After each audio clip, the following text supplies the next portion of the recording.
Welcome to my channel. Subscribe, listen, and enjoy my stories every day. The glow of the setting sun cast a warm hue over the quaint streets of our town as Natalie and I walked hand in hand toward our favorite restaurant. It was my birthday, and the air was filled with the kind of effervescence that makes you feel like anything is possible. The restaurant, a cozy establishment with a penchant for jazz and an impressive selection of wines, welcomed us with open arms. As we settled into our seats, the soft murmur of conversations blended seamlessly with the sultry saxophone playing in the background. Natalie's eyes sparkled as she raised her glass in a toast. To us, she smiled, her voice a melody that matched the music's rhythm. To us, I echoed, feeling the warmth of the wine and her presence combined. The evening unfolded like a beautifully scripted play, with laughter, deep conversations about our dreams, and plans for a future together. Every moment felt perfect, untouched by the world's chaos. However, as we left the restaurant, a strange unease crept over me. I noticed a sleek sports car a few vehicles back, its headlights a little too intent on our every turn. I mentioned it to Natalie, trying to keep the mood light, but her glance flickered away too quickly, her smile a tad forced. "It's probably just someone heading the same way," she suggested, but her voice carried a tremor that wasn't there before. As we approached a deserted stretch of road, the sports car sped up, closing the distance between us with aggressive precision. Before I could process what was happening, it slammed into our car. The impact jolted us, fear gripping my chest like a vice. Adrenaline surged as I got out of the car, anger flaring. "What the hell are you doing?" I demanded, storming towards the driver's side of the sports car. The door swung open and a man emerged, tall and imposing. Without a word, he landed a punch in my stomach, his fists finding my face before I could even grasp the situation. Pain exploded across my cheek, and for a moment, everything else faded. Gathering my wits, I retaliated with all the force I could muster, my fist connecting with his jaw, sending him sprawling to the ground. "Buddy, what the hell are you doing anyway?" I shouted, my voice ragged with shock and anger. He lay there, gasping, his eyes wild with fury. "She's my wife," he spat out, his words slicing through the cold air. Confusion clouded my mind. "What are you talking about?" "Natalie is my wife." He laughed bitterly, a sound that sent shivers down my spine. "She's been playing us both, pal. She only decided on you recently." The world seemed to tilt on its axis as I processed his words. My heart pounded, not just from the fight but from the betrayal that suddenly loomed large and ugly. Natalie approached, her face pale, her eyes wide with fear. "I can explain," she started, but the words died in her throat as she looked between me and the man on the ground. The rest of the night was a blur of accusations and revelations. By the time the police arrived, the truth was clear, but the damage was irreparable. My thoughts raced, not just with the pain of betrayal but with a growing, burning desire for revenge. As I stood there, watching her plead with both of us, I made a decision. Natalie had ruined my life with her lies, and I would ensure she faced the consequences. We would divorce, and I would make sure she lost everything she held dear. The drive home was silent, the echoes of what had transpired filling the car with a suffocating heaviness. The perfect evening had turned into a nightmare, and as I dropped Natalie off at her now solitary home, I knew it was the last time we would ever speak. My mind was already weaving plans of retribution, the seeds of revenge firmly planted. The morning after my birthday was starkly different from the night before. The sun that once promised new beginnings now seemed to mock me with its brightness. As I sat at the kitchen table, the events of last night replayed in my mind like a sinister loop, each detail sharper with the clarity of betrayal. My phone buzzed incessantly, calls and texts from Natalie attempting to bridge the chasm of silence that had settled between us. Ignoring her pleas, I focused on the tangible anger simmering within me, plotting my next moves. Finally, the doorbell rang, a persistent echo in the empty hallway. I opened the door to find Natalie standing there, her eyes red from crying, a desperate plea etched across her face. "Can we talk, please? I owe you explanations," she implored, stepping inside before I could object. I led her to the living room, my posture rigid, the air between us charged with unsaid words. "Natalie, how could you do this to me? To us?" I demanded, my voice low and controlled, belying the turmoil inside. She flinched, then took a deep breath. "I was scared of being alone. I met him before you, and when things got serious with us, I didn't know how to end it with him without everything falling apart." "So you chose deception?" I scoffed, my disbelief clear. "It was wrong, I know. I love you, and I ended it with him as soon as I realized I wanted to be with you forever. Please, we can fix this." "Fix this?" I interrupted sharply. "Natalie, you shattered everything last night. There's nothing left to fix." Her shoulders slumped, defeat washing over her face. "What are you going to do?" "I want a divorce," I stated unequivocally. "And I'll make sure everyone knows why. Your friends, your family, your coworkers. Everyone will know the kind of person you truly are." Natalie gasped, tears streaming down her cheeks. "You can't do that. Please, think about what you're saying. It's already done. I've started spreading the word. And I'm not stopping there. You'll see just how deep my influence goes." As Natalie sobbed, I felt a grim satisfaction watching her realize the magnitude of her mistakes. She pleaded, her words a tangled mess of excuses and apologies, but my resolve was ironclad. "Leave my house," I ordered coldly. "And don't try to contact me again. You're nothing to me now." With a heavy heart but a clear mind, I watched her leave, the finality of the door closing echoing my sentiments. The plan for revenge was set in motion, and though a part of me mourned the loss of what we had, a stronger part was fueled by the need for retribution. The following days were a blur of legal consultations and covert meetings with mutual contacts willing to aid in my cause. My resolve hardened with each sympathetic glance and supportive handshake.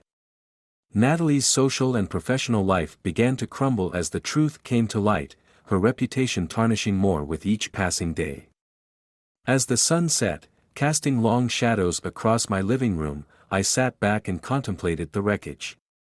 The sweet sting of revenge was intoxicating, yet a hollow victory lingered in the aftermath. But there was no turning back now. I was committed to seeing this through, no matter the cost. The intrigue of my plan deepened, and I knew the next steps would be crucial in ensuring Natalie's downfall was complete. The rumble of the morning traffic was a distant buzz as I stood at my window, watching the world awaken. It had been a week since I declared war against Natalie's deceit, and with each day, the fallout of my revelations grew. My once quiet phone was now a beacon of alliances and schemes, each call a step further in my meticulously laid plans. A knock on the door pulled me from my thoughts. I checked the peephole to find Tom, Natalie's brother and, surprisingly, still a friend I could count on. Opening the door, I greeted him with a nod. "Tom, to what do I owe the pleasure?" I asked, leading him into the kitchen. "I'm here because I'm worried, both about Natalie and you," Tom confessed, his eyes earnest. "I understand your anger, but this has gone far enough. It's destroying her, and it's changing you." I poured us both a coffee, my hands steady despite the churn of emotions. "She brought this on herself," I replied, my voice firm. "And I can't just let it go. Not after what she did." Tom sighed, taking a sip before setting his mug down. "I get it, but where does it end? She's lost her job, her friends are turning away, and her own family is questioning her now. What's left to take from her? Her dignity," I stated without hesitation. "She made a fool out of me. It's only fair." "You loved her once," Tom pressed, his tone softening. "Does that love really turn into this vindictive crusade?" "That love was based on a lie," I snapped, the old wound fresh and raw. "You think I enjoy this?" It's a necessity. A lesson. Tom was silent for a moment, then stood, his chair scraping against the floor. I can't support this. Remember, vengeance has a way of multiplying. You think you're the dealer, but often, you end up playing the game just the same. His words hung in the air as he left, leaving me to ponder the spiral of my actions. But there was little time to dwell. My lawyer's call came through, the sharp ringtone slicing through the heavy silence. We've got a problem, he said without preamble. Natalie's not going down without a fight. She's hired a lawyer, and they're threatening a defamation suit against you. And from what I gather, they've got a convincing case. The news struck a chord. Let them try, I retorted, confidence waning but not broken. We have the truth on our side. It's not just about the truth anymore, my lawyer countered. It's about how far you're willing to push this. You might win the battle but consider what you're losing in the process. The call ended with actionable steps, but the unease remained. I paced the room, my mind racing with strategies and scenarios. The thrill of revenge was quickly morphing into a quagmire of legal threats and moral quandaries. Later that day, as I walked through the park where Natalie and I once planned our future, a text pinged through from an unknown number. The message was clear and chilling, enough. Meet me tomorrow. Café Lyon at noon. It's time to stop this madness. The sender was Natalie. The meeting was set. As night fell and the city lights blurred into streaks of color, I realized the depth of my descent. What began as righteous anger was now a maelstrom, threatening to consume not just Natalie, but me along with it. The stakes were higher than I anticipated, and tomorrow's meeting would be pivotal. I needed to decide not just the fate of my vengeance, but what remained of my soul. The day was unusually overcast, a fitting backdrop for the meeting that would either seal my quest for retribution or dismantle it entirely. Café Lyon was bustling, but in a corner booth under the dim light, Natalie sat alone, her face pale, her eyes wary as I approached. Thank you for coming, she said quietly as I sat down opposite her. There's nothing to thank me for, I replied coldly. You said it's time to stop this madness. So talk. Natalie took a deep breath, steadying herself. I know I've wronged you, more than words can fix. I've lost everything, and I see now how deeply I hurt you. But this revenge, it's tearing you apart too. Can't you see that? Her plea hung between us, but my heart had hardened too much to take it in. You're right about one thing, I acknowledged. It's tearing me apart. But not because I regret it. It's because it's not enough. You're still here, trying to justify your betrayal. I'm not justifying anything, she countered, frustration seeping into her tone. I'm trying to end this before more damage is done. Not just to us, but to everyone around us. I leaned forward, my voice low and menacing. The damage is done, Natalie. And now you'll watch as I take away the last thing you hold dear. Before she could respond, I pulled out my phone and dialed a number.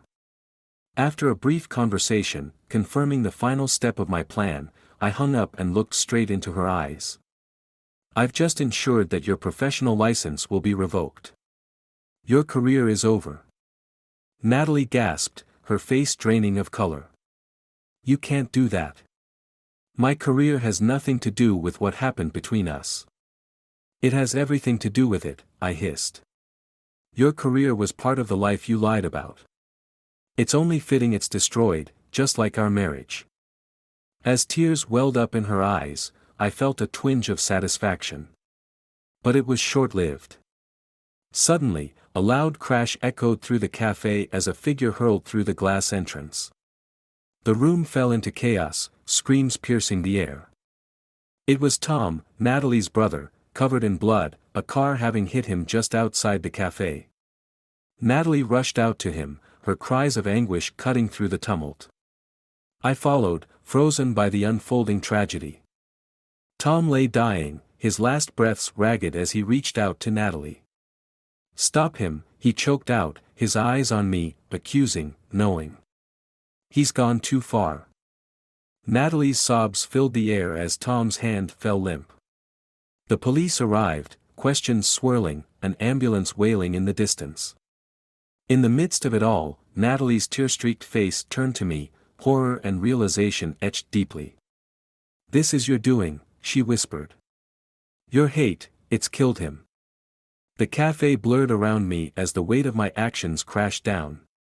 Tom's death, a result of my relentless pursuit of vengeance, was the mirror I hadn't dared to look into. My soul, consumed by retribution, had darkened beyond recognition. As Natalie was led away by the paramedics, her mournful gaze locked with mine, no words were needed. The betrayal that had once torn us apart was now insignificant against the backdrop of my ruthlessness. We parted forever, the chasm of our shared tragedies too vast and deep to ever bridge. That night, alone in the dark silence of my home, the echoes of my choices haunted me. Natalie's broken career, Tom's tragic end, and the hollow victory of my revenge. I had sought to destroy the betrayer, only to become the ultimate betrayer of my own humanity.